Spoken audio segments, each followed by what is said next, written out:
아멘. 하나님의 말씀 보겠습니다. 하나님의 말씀은 창세기 29장에서 봅니다. 창세기 29장 31절에서 35절 말씀까지입니다. 주일날은 창세기를 강의하고 있습니다. 오늘 본문의 말씀 창세기 29장 31절 말씀부터 제가 받들어 봉독합니다.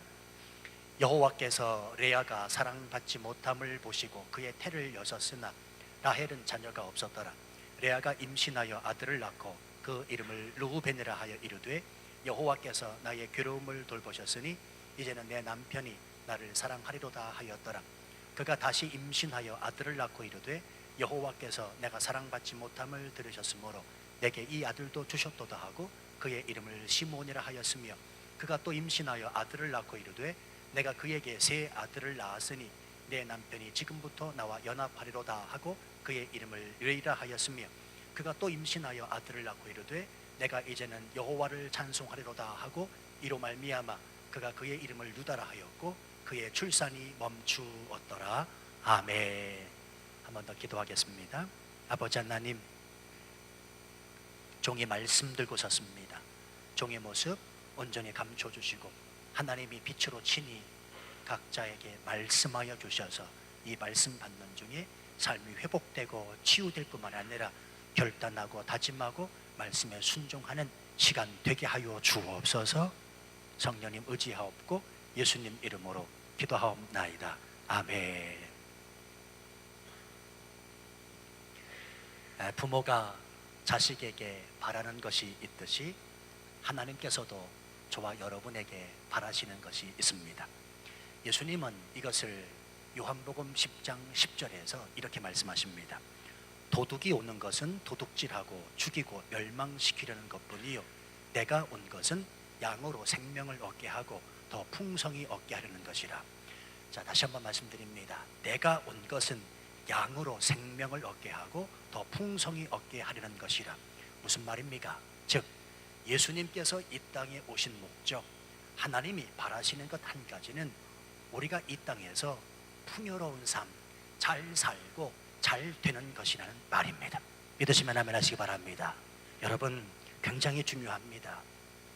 그래서 꼭 기억하셔야 됩니다. 우리가 이 땅에서 못 살고 안 되는 것은 하나님의 뜻이 아닙니다. 적어도 우리가 하나님 아버지의 자녀고 온 우주 만물을 통치하시고 다스리신 그 창조주 하나님의 자녀가 분명히 맞다면, 그리고 예수 그리스도를 믿고 산다면 우리 이 땅을 살면서 잘 살아야 되고 잘 되는 것이 하나님 아버지의 뜻이라는 말입니다. 자, 그러면 조금 더 생각해 볼게요. 진정한 의미에서 잘 사는 것과 잘 되는 것은 무엇을 의미합니까? 세상의 가치 기준으로는 잘 사는 것, 잘 되는 것을 무조건 물질로만 생각을 합니다. 명성을 얻고 성공하고 출세하는 것을 잘 사는 것이다, 그리고 잘 되는 것이다, 이렇게 말할 수가 있습니다. 예, 틀린 말은 아닙니다. 그러나 우리 그리스도인들이 잘 살고 잘 되는 것은 눈에 보이는 물질이 아니라, 성공과 출세가 아니라 바로 생명을 얻는 것을 말한다는 사실을 잊으시면 안 됩니다. 자, 다시 한번 읽어드릴게요. 내가 온 것은 양으로 생명을 얻게 하고 더 풍성히 얻게 하려는 것이라. 다시 말하면 생명입니다. 그 생명을 더욱 풍성히 얻게 하시려고 예수님이 이 땅에 오셨다고 말씀하는 겁니다. 자, 그러면 혹시나 또 안 되신 분들 중에 이렇게 말씀하실 분이 계실지 몰라요. 목사님, 그러면 이 세상 살면서 돈도 필요 없고 성공과 출세하는 것도 필요 없다는 말입니까? 아니요, 여러분. 김 목사 그렇게 꽉 막힌 사람 아닙니다. 돈 필요합니다. 얼마나 필요합니까? 많이 필요합니다. 돈 필요합니다. 믿는 사람들이 성공하고 출세도 해야 됩니다. 그렇죠? 자, 그런데 중요한 사실은 바로 이런 것들이 생명을 잃으면 무슨 소용이 있냐는 말이에요. 제가 여러분들에게 한번 여쭤보겠습니다. 돈 많으십니까? 성공하고 출세하셨습니까? 어느 정도 다른 사람이 따라오지 못할 명성도 얻으셨습니까? 자, 그런데 오늘 밤에 하나님이 불러가신다면 어떻게 하시겠습니까? 여러분, 생명이 붙어 있어야 돈도 벌고, 생명이 붙어 있어야 성공도 하고, 생명이 붙어 있어야 출세도 하는 것 아니겠습니까? 그러므로 하나님이 우리에게 원하시는 것은 분명히 우리가 이 땅에서 잘 살고 잘 되는 것인데, 다시 말하면 이것을 풍요로운 삶이라고 말합니다. 그 잘되고 잘 사는 것의 진정한 의미는 바로 생명을 얻는 것이라는 말입니다. 자, 그런데요, 놀라운 사실이 있습니다. 누구든지 예수 그리스도를 믿으면 이 생명을 얻게 됩니다. 하나님이 세상을 이처럼 사랑하사 독생자를 주셨으니 이는 그를 믿는 자마다 멸망치 않고 영생을 얻게 하려 하십니다. 때문에 이미 저와 여러분은 이 생명을 취하고 있는 사람이라는 것입니다. 왜냐하면 내가 예수 그리스도를 믿고 있기 때문에 그렇습니다.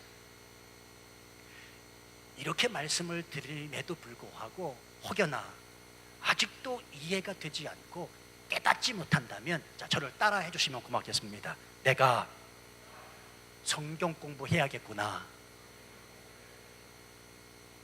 더 쉽게 설교 못합니다. 지금 이렇게 말씀을 드렸음에도 불구하고 아닌데요 목사님, 나는 안 그런 것 같아요 라고 말씀하시는 분들은 성경 공부하셔야 됩니다. 여러분, 우리가 생명을 얻었다라는 말이 무슨 의미입니까? 이 말은 육체적으로 안 죽는다는 말이 아니지요. 영적으로 우리가 죽지 아니하고 하나님 계신 그 천국에서 영원히 살 것을 말씀하는 것 아니겠습니까? 바로 이것을 주시기 위해서 예수 그리스도께서 이 땅에 오셨다는 것이요, 그냥 오신 것이 아니라 생명을 얻게 하되 더 풍성히 얻게 하시기 위함이라는 사실입니다. 이 사실을 믿을 때 우리는 하나님에 대한 무엇이 생기냐면 소망이 생깁니다.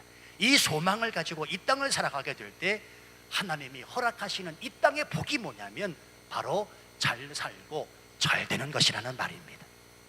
그래서요, 종합해서 말씀을 드리면 하나님이 우리에게 원하시는 것, 그것은 오직 하나님을 바라는 것, 이것을 하나님은 우리로 원하고 계시다는 사실입니다. 그래서 여러분, 우리가 신앙생활 한다고 그러잖아요. 신앙이 무엇입니까? 믿고 그분을 바라보는 것입니다. 믿고 그분을 바라보는 것이 신앙생활입니다. 믿음으로 그분을 바라볼 때 소망이 생기고 그 소망 가지고 이 땅을 승리하며 담대히 살아갈 수 있는 용기도 하나님이 허락하시기 때문에 그렇습니다. 그래서 예수 믿는 사람은 잘 살 수밖에 없고 잘 될 수밖에 없는 겁니다. 이를 부모 자식 간의 문제로만 생각해 보시지요. 여러분, 자식이 이쁠 때가 언제입니까? 오직 부모 바랄 때 그 자식이 이쁘잖아요. 아니, 다른 부모를 바라보는 자식이라면 그 내 자식입니까? 아니잖아요. 오직 내가 낳은 그 자식, 내가 부족하지만, 내가 연약하지만, 내가 아무것도 해줄 수 없지만 오직 나만을 바라보는 그 자식이 이쁘지 않겠습니까? 마찬가지입니다. 하나님도 그렇다는 사실입니다. 왜 제가 이 말씀을 드리냐면, 오늘 본문에서도 보면 하나님께서 우리에게 원하시는 것이 바로 이것임을 알 수가 있습니다. 자, 지난 시간에 우리가 살펴봤듯이 야곱은 레아와 라헬 두 사람과 결혼을 하게 됩니다. 그러니까 아내가 몇 명입니까? 대답해 보세요. 아내가 몇 명이에요? 둘입니다. 자, 아내가 두 명이라 혹시나 남자분들 중에 이것을 부러워하시는 분이 계시다면 잘 몰라서 그렇습니다. 먼저는 지금 이와 같은 상황은 지금부터 4,000년 전 고대 사회에서나 있었던 일이고요. 이후에 보면 야곱은 레아와 라헬 두 여인뿐만 아니라 레아의 몸종과 라헬의 몸종인 빌하와 실바까지도 취하게 됩니다. 그래서 야곱이 아내를 몇 명 거느리게 되냐면 4명입니다. 4명. 2명도 아니고 4명입니다. 남자분들 한번 생각해 보시기 바랍니다. 아내 한 명도 얼마나 힘듭니까? 아내 한 명도 얼마나 힘들어요. 동의하시지요? 저는 아내 하나도 힘들더라고요. 근데 생각을 해보십시오. 아내가 4명이라 그러니 얼마나 야곱이 힘들었겠습니까? 한마디로 말해서 야곱의 집안은 콩가루 집안이 아주 복잡한 집안이었다는 사실입니다. 성경에 다 기록되지 않아서 그렇지 여인들 간의 그 시기와 질투, 자식들 간의 싸움, 그리고 분쟁 등이 끊이지 않았던 아주 복잡한 집구석이 바로 야곱의 집안이었다는 사실입니다. 근데 여러분이요, 중요한 사실이 있습니다. 참 하나님의 섭리는 알다가도 모를 일입니다. 신비하고 놀랍기까지 합니다. 이 4명의 아내를 통해서 12명의 아들들이 태어나고요, 이 12명의 아들들에 의해서 이스라엘이 시작이 되고 뿐만 아니라 예수 그리스도의 조상까지 된다는 사실입니다. 여기에는 우리가 다 이해할 수 없는 하나님의 깊은 섭리와 사랑이 들어가 있습니다. 하나님께서는 자격 없는 사람을 부르셔서 자격 있게 하시고요, 믿음 없는 자를 믿음의 조상으로 삼아주시고 희망 없는 사람을 불러서 희망의 사람으로 만들어주신다는 사실입니다. 다시 말하면 그가 어떤 사람일지라도, 그가 어떻게 살았을지라도 하나님은 그 사람을 통해 구원과 축복의 자녀로 만들어주신다는 은혜가 이 메시지 속에 담겨 있음을 우린 기억해야 됩니다. 예전에 제가 한국에 있을 때 가정사역이라는 것을 조금 했었습니다. 가정사역, 기가연 또는 한가연이라고 그래요. 한국가정사역연구소, 기독교 가족사역연구소. 제가 이름만 되면 아는 아주 유명하신 분들의 소장님이신데, 그분들과 함께 가정사역이라는 걸 조금 한번 해본 적이 있습니다. 이야기를 들어보면요, 별의별 가정들이 다 있더라고요. 엄마가 2명, 엄마가 3명인 가정이 허다합니다. 병적인 아버지의 외도 때문에 깊은 상처를 안고 살아가는 사람들이 너무 많은 것을 알게 됐습니다. 그래서 심지어 어떤 분은요, 자기가 제일 싫어하는 단어가 뭐냐면 아버지라고 하는 단어입니다. 아버지라는 단어. 아버지한테 얼마나 상처를 받았으면, 그 아버지가 얼마나 미우면 아버지라고 하는 단어를 제일 싫어하고 아버지라는 단어를 입 밖에 못 내요. 근데 이분이 교회 나오잖아요. 그 교회 나와서 가장 곤욕스러운 게 뭐냐면 하나님 아버지라고 그러잖아요. 그러니까 하나님 아버지라는 소리를 못하는 겁니다. 아버지에 대한 상처 때문에 그냥 하나님 그러시더라고요. 가정의 파탄을 경험하고 복잡한 가정 환경에서 자라 본인도 결혼을 했지만 결혼 생활을 잘 영위하지 못하는 사람들도 수두룩한 것을 제가 보게 됐습니다. 성도 여러분, 혹시 이 자리에 내가 자라온 가정이 불우했거나 복잡한 우리 집안 가정 환경 때문에 내가 요 모양 요 꼴에 되었다, 인생을 한탄하고 비관하고 계신 분이 있다면 기억하십시오. 이제는 내 불우했던 복잡한 가정 환경이 나에게 더 이상 문제를 안겨줄 수가 없습니다. 불우했던 복잡한 내 가정 환경이 나를 더 이상 깊은 상처 가운데 머무르게 할 수 없다는 사실입니다. 왜냐하면 내가 믿는 예수 그리스도, 그분은 모든 것을 치유하시고 해결할 수 있는 분이시며 내 하나님은 그로 인한 또 다른 하나님의 뜻을 나를 통해 이루어 가시는 좋으신 분이시기 때문인 줄로 믿습니다. 이걸 믿는 게 믿음입니다. 자, 결혼을 했으니 아이가 생기는 것은 당연한 일일 텐데요, 그러나 오늘 본문에 보면 레아에게는 아이가 생겼으나 라에게는 아이가 생기지 않았습니다. 그 이유에 대하여 31절 성경은 이렇게 말씀합니다. 여호와께서 레아가 사랑받지 못함을 보시고 그의 태를 여셨으나 라헬은 자녀가 없었더라. 즉 하나님께서 남편 야곱의 사랑을 받지 못하는 레아를 불쌍히 여기시고 그에게 은혜를 주셨기 때문이라 기록하고 있는 듯합니다. 근데 여러분, 그게 아닙니다. 이 말씀을 오해하시면 안 됩니다. 아하, 남편의 사랑을 받지 못하는 레아를 하나님이 불쌍히 여기시고 그에게는 자녀에 대한 선물로 위로차 주셨고, 지금 라헬은 남편의 사랑을 지극히 받고 있으니 자녀 선물을 주시지 않은 거구나. 예, 이렇게도 생각해 볼 수 있지만 그렇지 않다는 겁니다. 레아가 자식을 낳고 라헬은 자식이 없었던 그 이유는 바로 그들 마음가짐에 있었다는 사실을 주목하실 필요가 있습니다. 다시 말씀드립니다. 레아는 남편의 사랑을 받지 못한 고로 누구를 의지하며 산 줄 아십니까? 철저하게 하나님만을 바라보고 하나님만을 의지하며 살 수밖에 없었습니다. 그런데 라헬은 그렇지 않습니다. 하나님은 믿지만 굳이 애써 하나님을 의지 않고 살지 않아도 됩니다. 왜냐하면 남편이 자신을 누구보다 사랑하고 있으니 부족함이 없었기 때문에 그렇습니다. 성도 여러분, 사람이 하나님을 떠나고 하나님을 믿지 않는 이유는 아주 간단합니다. 부족함이 없기 때문에 그래요. 안 그렇습니까? 하나님을 왜 믿지 않는가? 왜 사람들이 하나님을 떠나 있는가? 부족함이 없거든요. 하나님 없이도 살만하거든요. 또 사실 하나님 안 믿어도 치앙마이 이 땅을 살아내고 치앙마이 이 땅을 살아가며 견뎌내는 것도 다 가능하다는 말입니다. 그렇죠? 내가 가지고 있는 돈 가지고, 내가 배운 지식 가지고, 내가 조금 할 수 있는 영어 특구 가지고 얼마든지 하나님 없어도 살만한 땅이 치앙마이 땅 아니냐고요. 그렇죠? 부족함이 없습니다. 하나님이 그래서 필요가 없습니다. 그래서 하나님을 찾지도 않고 하나님을 믿지도 않는다는 말입니다. 그리고는 결정적인 순간에는 하나님을 찾아요. 다시 말하면 삶이 힘들고 고난과 고통이 예기치 않게 찾아왔을 때 하나님을 찾는다는 말입니다. 물론 안 찾는 사람보다는 나아요. 그러나 여러분, 우린 기억해야 됩니다. 하나님은 우리의 필요를 따라 역사하지 아니하십니다. 금 나와라 뚝딱, 은 나와라 뚝딱 하면 하나님이 금을 내시고 은을 내시는 분이십니까? 차라리 그런 하나님이라면 송황당에다가 물 하나 떠나놓고 비나이다 비나이다 하는 게 낫습니다. 하나님은 우리의 필요를 따라 역사하지 아니하십니다. 하나님은 내 필요를 따라 역사하는 요술바위가 아니라는 것입니다. 하나님은 하나님 자신의 뜻 가운데서 우리를 역사하고 계십니다.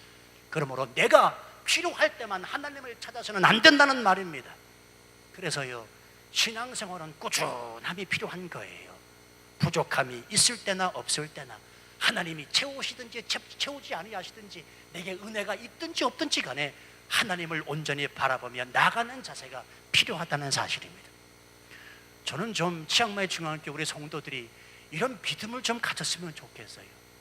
하나님이 부어주시는 은혜가 있을 때만 기분 좋아서 말이죠, 좋아서 그럴 것이 아니라 은혜가 주어지지 않는다 할지라도, 부족한 것이 수많이 있다 할지라도, 채워지지 않는 그 무언가가 있다 할지라도 그 하나님, 내 안에 거하시는 그 성령님이 내게 주신 그 믿음을 따라 내가 그 하나님 앞에 어떻게 살아갈 때까를 몸부리시며 발버둥쳤으면 좋겠어요. 아무튼 지금 레아는 모르긴 몰라도 결혼하고 난 뒤에 남편 야곱의 마음을 얻으려고 엄청나게 노력을 했을 겁니다. 그런데 그게 마음대로 되질 않습니다. 아무리 노력을 기울여도 남편 야곱의 마음을 돌이킬 수 없었고, 시간이 가면 갈수록 절망과 좌절 그리고 상처만 더해 갔을 뿐입니다. 아마도 레아는 이런 마음을 가지고 하나님 앞에 기도했을는지 모릅니다. 하나님, 내 마음 아시지요? 남편이 나를 버렸습니다. 내게는 눈길조차 주지 않습니다. 하나님, 나는 어떻게 하면 좋습니까? 그러나 나는 분명히 믿습니다. 살아계신 하나님, 그 하나님만은 나를 버리시지 않는 영원히 좋으신 하나님으로 내 마음 안에 거하고 계심을 나는 믿습니다. 아마 모르긴 몰라도 눈물 콧물을 흘려가면서 이 고백을 했을 겁니다. 어떻게 아느냐고요? 32절 말씀 보세요. 레아가 임신하여 아들을 낳고 그 이름을 루벤이라 하여 이르되 여호와께서 나의 괴로움을 돌보셨으니 이제는 내 남편이 나를 사랑하리로다 하였더라. 첫 아들을 낳았는데 그 아들의 이름을 루벤이라, 여호와께서 나의 괴로움을 돌보셨다라는 뜻이거든요. 그러니 레아의 심정이 그간 어떠했는지 우린 이 대목을 통해서 알 수가 있습니다. 자, 또 하나, 루벤이라는 이름의 뜻은요, 여호와께서 나의 괴로움을 돌보셨다라는 뜻도 있지만 보라 아들이라 라는 뜻도 가지고 있습니다.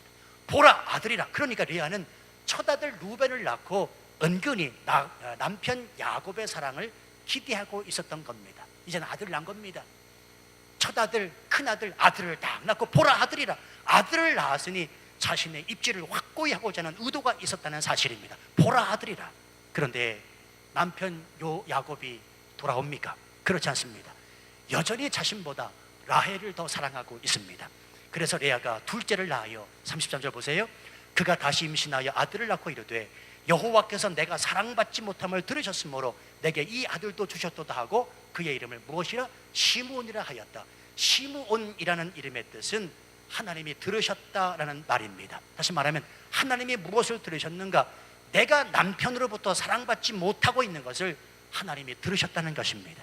그 기도에 하나님이 들으시고 그 응답으로 시므온 주신 것에 대하여 감사하고 있습니다. 자, 그럼에도 역시 이번에도 역시 남편 야곱의 마음을 돌이킬 수는 없었습니다. 그러는 차에 레아는 셋째 아들을 얻습니다. 34절. 그가 또 임신하여 아들을 낳고 이르되 내가 그에게 세 아들을 낳았으니 내 남편이 지금부터 나와 연합하리로다 하고 그의 이름을 레이라 하였으며, 레이라는 이름의 뜻은 연합이라는 이름의 뜻을 가지고 있습니다. 레아는 생각했을 것입니다. 이제야말로 확신했습니다. 남편인 야곱과 자신이 연합하리라고 하는 사실을요. 그럼에도 역시 야곱의 마음은 움직여지지가 않습니다. 여러분 생각해 보십시오. 얼마나 레아가 불쌍합니까? 아들 셋을 낳으면서 레아는 오직 남편의 사랑을 받고 싶어 합니다. 그래서 하나님 앞에 끊임없이 꾸준히 계속해서 기도하고 있는 겁니다. 하나님, 내 마음 아시지요? 내 남편 야곱의 마음을 좀 돌이키도록 해주세요. 나한테 눈길 한번 주고 있지 않습니다. 하나님, 어떻게 하면 좋습니까? 하나님은 내 마음을 아시지 않습니까? 그 남편의 사랑을 받지 못했기 때문에 이렇게 구구절절 아들을 낳으면서 하나님 앞에 고백하고 있다는 말입니다. 놀라운 사실은요, 이런 상황 속에서도 그럼에도 불구하고 어쩜 그렇게 아들을 쑥쑥 잘 낳는지, 그것은 미스터리, 서프라이즈, 놀라운 세상입니다. 그건 여러분 상상에 맡겨요. 여러분이 상상하시면 됩니다. 아니 그래도 어떻게 셋째까지 쭉쭉 나요 그냥. 또 보십시오. 35절, 넷째인 유다를 낳고서야 이 레아가 조금 달라지기 시작합니다. 우리 다 같이 한번 읽어보겠습니다. 시작. 그가 또 임신하여 아들을 낳고 이르되 내가 이제는 여호와를 찬송하리로다 하고 이로 말미암아 그가 그의 이름을 유다라 하였고 그의 출산이 멈추었더라. 자, 네 번째 아들의 이름은 유다입니다.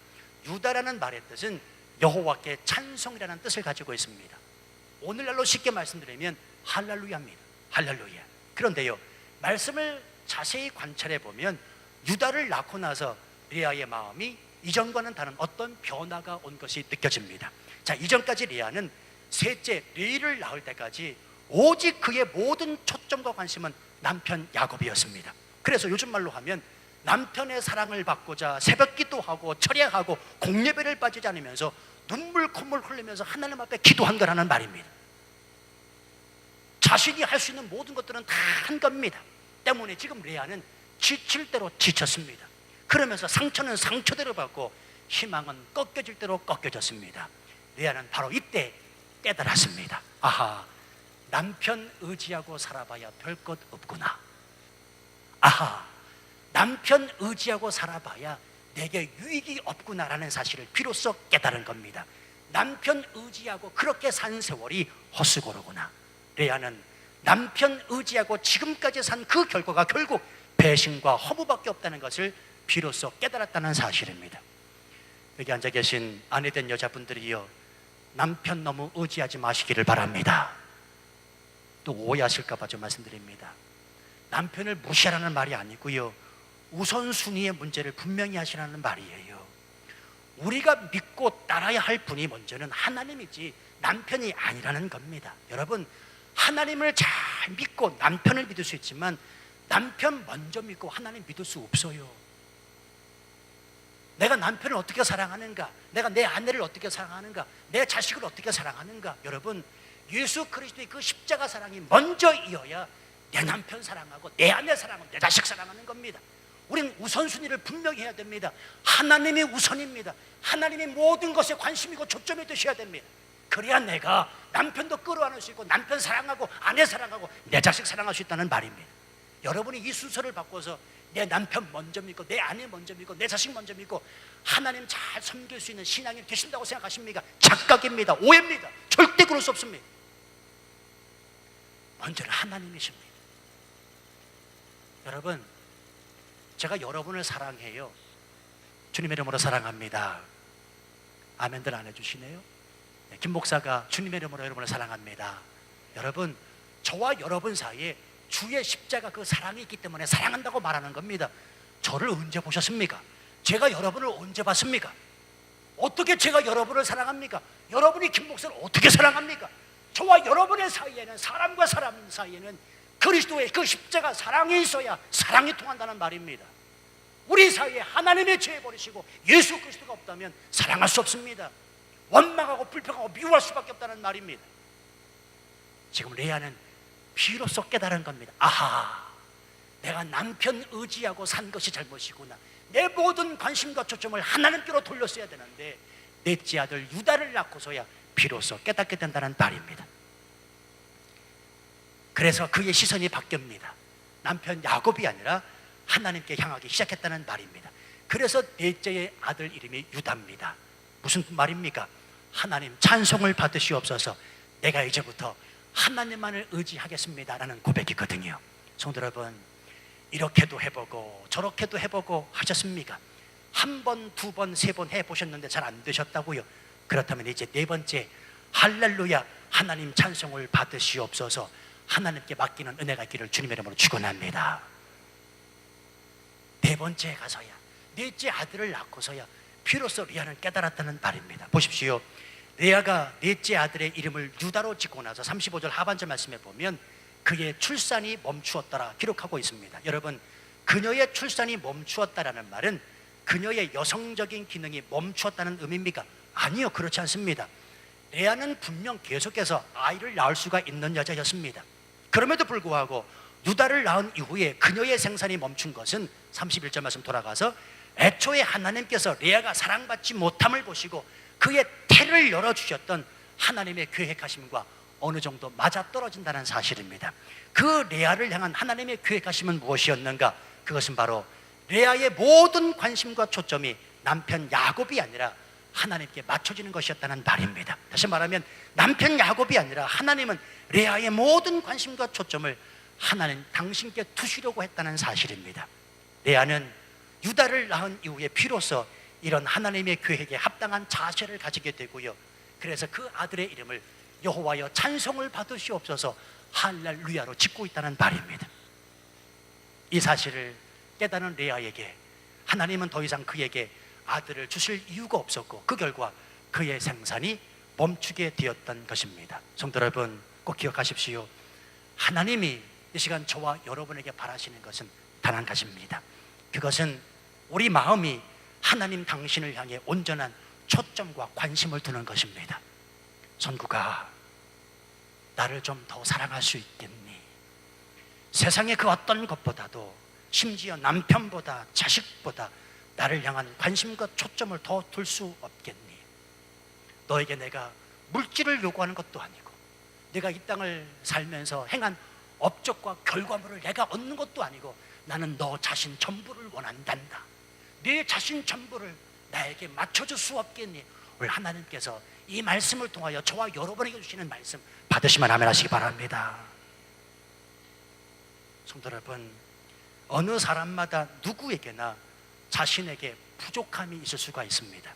어떤 사람은 돈이 부족할 수 있고요, 어떤 사람은 자식들이 속을 썩이는 것이 자신의 부족일 수 있고요, 어떤 이는 레아처럼 남편에게 그리고 사람에게 사랑을 받지 못하고 살아가는 것이 자신의 부족인 양 살아갈 수도 있습니다. 그런데 아십니까?